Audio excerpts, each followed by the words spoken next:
Hello everyone, in this video I'll be translating and summarizing the latest Urdu broadcast by Shahbaz Gill to make it accessible for our English-speaking audience. Let's go through the key developments and insights in Shahbaz Gill's words.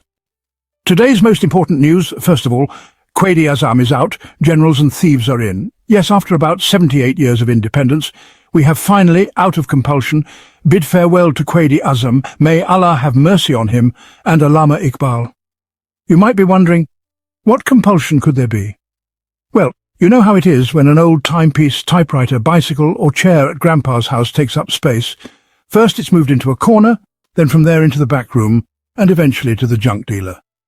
That's exactly how, in today's official advertising campaign by the government of Pakistan in the newspapers, both Quaid-e-Azam and Allama Iqbal have been removed. Their space has been given either to our three, in fact 4 generals, the Chairman Joint Chiefs of Staff, the Army Chief, the Air Chief, and the Naval Chief. Perhaps Quaid-e-Azam could have been in that spot, or in the other corner where Shahbaz Sharif and Asif Zardari's pictures were placed. Either way, one of those spots rightly belonged to Quaid-e-Azam and Allama Iqbal. But don't take it the wrong way. It was purely out of compulsion. Both corners were already full and there was no other space. The lower section was reserved for officers from the Ministry of Information. The logo also had to be placed, so no space remained. So, after 78 years of independence, we have bid them farewell. But don't worry, we have filled the ad with appropriate things.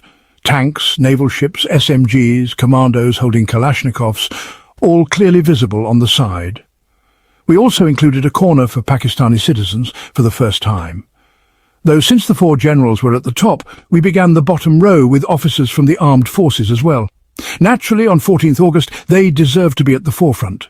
We didn't include any doctors, even though they recently fought COVID-19, nor any engineers, certainly no labourers or labour leaders, no farmers, no postal workers, no firefighters, no policemen, the same ones who, at the orders of certain politicians, oppress the public. No space for them either. But overall we used good colours in the ad. Be thankful we didn't add artillery, just the tanks. We could have added all our missiles from Abdali, Ghaznavi, but to avoid overwhelming your eyes, we held back. Also, be thankful we didn't include pictures of the current leader of the nation, or leader of the shortage, as you may call him, Nawaz Sharif. Even though, according to Asma Bukhari, the design of the Battle of Truth event was Nawaz Sharif's idea. His birthday is even the same as Quaid-e-Azam's, though Lahoris say that date was likely forged. Anyway, back to the ad. You might think this was all done for fun, but no. Sometimes there are compulsions. As our DG ISPR once explained, ours is the only army in the world that cleans streets, helps during earthquakes, assists in floods. When we say army here, we really mean the few generals at the top.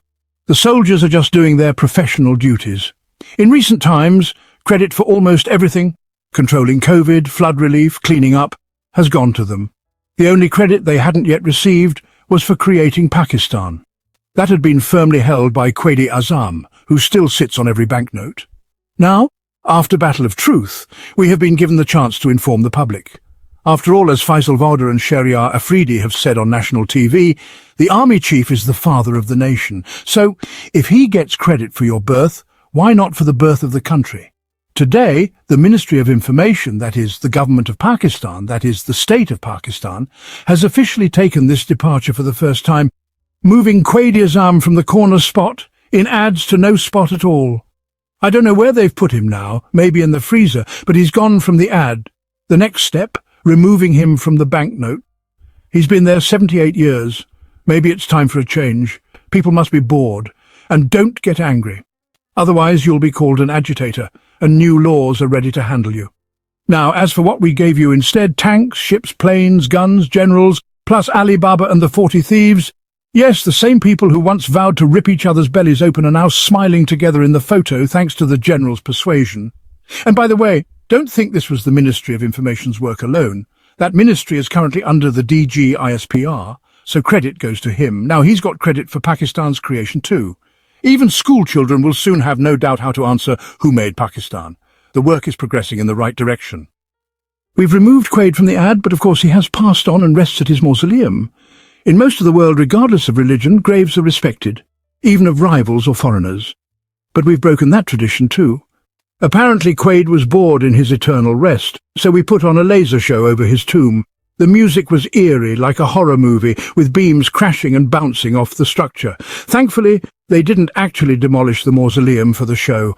Otherwise, imagine the disturbance. So, a new record has been set after 78 years, running such spectacles directly over the nation's founder's grave. Next, at the presidency, President Zardari, visibly exhausted, handed out medal after medal. So many that the medals themselves seemed to beg for mercy. To be fair, one was rightly given to our 8 pilots who engaged in conflict with India, along with Air Force officers, including the Air Chief, who took part in that recent confrontation. We commend that. Then, the very first medal was awarded to Field Marshal Hafiz Syed Asim Munir. He received the Hilal-e-Jurat Award. Now, the problem was, when the Field Marshal came to receive his medal, there was literally no space left on his chest to pin it. His uniform was already full of medals. President Zardari was having a hard time finding a spot. And as per protocol, you know generals don't bow before anyone except Allah. So there they stood, rigid and upright, while President Zardari, his hands trembling a little, pinned the award. For the future, here's my advice. Since Field Marshal will keep raising the flag of success, and he's not going to slow down. In fact, now he has even more responsibility, since the nation has placed him in the spot once held by Quaid Azam and Iqbal. He will surely keep earning more medals. So my suggestion is, recruit a Medal Khan or Medal Chaudhry, a person whose only job is to carry his medals. This person should have a broad chest, like the parade guys at Wagah border, and all the Field Marshal's medals should go there. Wherever the Field Marshal goes, this medal carrier should follow, just like the lady who carries Mariam Nawaz's handbag. She never holds it herself unless posing for a photo. This way, there will always be room for more medals. After that, nobody was left out. Everyone got a medal, so no one would feel offended on Independence Day. You may recall when Captain Imran Durrani once said to Pakistanis, in English, but I'll say it in Urdu, "Don't ask what Pakistan has given you. Ask what you have given to Pakistan," while wagging her finger. Well, even if Pakistan has given the ordinary citizen nothing but high electricity bills and hepatitis, today was a day for giving medals. President Zardari gave a medal to Bilawal Bhutto Zardari. He also gave one to Ishaq Dar. In fact, Dar Sahib's medal looked like those wide sashes worn by the guy who collects cash for the wedding band in our villages. Khawaja Asif got one too. Atta Tarar got one, and so did Azam Nazir Tarar. They have to give it to both Tarars, otherwise they'd fight if only one got it. Mohsin Naqvi got one, Rana Sanaullah got one, Ahsan Iqbal, can't leave him out, got one. Sherry Raymond got one too, partly to balance things for PPP. Bushra Anjum Butt, the slightly educated one in PMLN with better fashion sense than Mariam, also received a medal. It's like in a family where one kid passes matric while all others fail grade 5, you celebrate that one. Since MQM's votes were also needed, Faisal Sabzwari got one. Khurram Dasgir got one too, even though he never asks for medals, only meetings with Nawaz or Mariam and small favours for his constituency.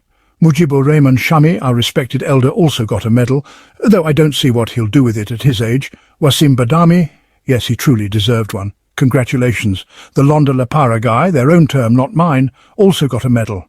Mansoor Ali Khan got one, but instead of around his neck it was pinned to his forehead.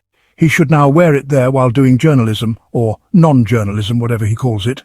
He earned it for interviewing Mariam Nawaz and then editing out anything that might embarrass her in the national interest.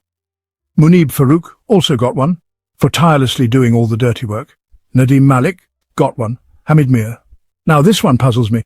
He criticises them, yet takes their medal too. Truly a man who can do both. Salim Safi absolutely deserved it. Remember, he's the scientist who correctly identified the colour of the cipher. Amir Ilyas Rana got one. Javed Chaudhry, of course. With all his tips from elders' columns, he fully qualifies. Be glad they didn't give him an award as well. Imagine what that would look like. Anika Nissar, you probably don't know her, but she's a silent soldier who's done quiet reporting in service of the nation. She got a medal too. Even the Prime Minister's speechwriter got one. After all, he works hard, even if Shahbaz speaks less these days. Umar Farouk Zahur. Now this is special. Allegedly wanted in Norway for financial fraud, yet in the past 6 months he's received 2 medals for his role as a witness against Imran Khan in the Toshakhana watch case. The second medal was given because the first photo didn't turn out well in his preferred outfit. The great injustice, Nawaz Sharif, the designer of the Battle of Truth event, got no medal. Not even his speechwriter got one, but he did receive a different honour in Murray, People threw their shoes at his picture on a giant banner. Finally, Mariam Nawaz gave a speech calling Field Marshal Shahbaz Munir her brother, and thanking him for his wartime leadership that led Pakistan to such a victory that the world kept watching. She also mentioned the air chief, whose pilots downed Rafales, but didn't call him brother, and didn't mention the naval chief at all, perhaps because the Navy hasn't had any recent clashes. That wraps up our translation of Shahbaz Gill's video. I hope this English version helped you understand his message better. Please like, share and subscribe to Awami Lens to help our community grow. Don't forget to leave a comment below and let me know what you thought of this effort.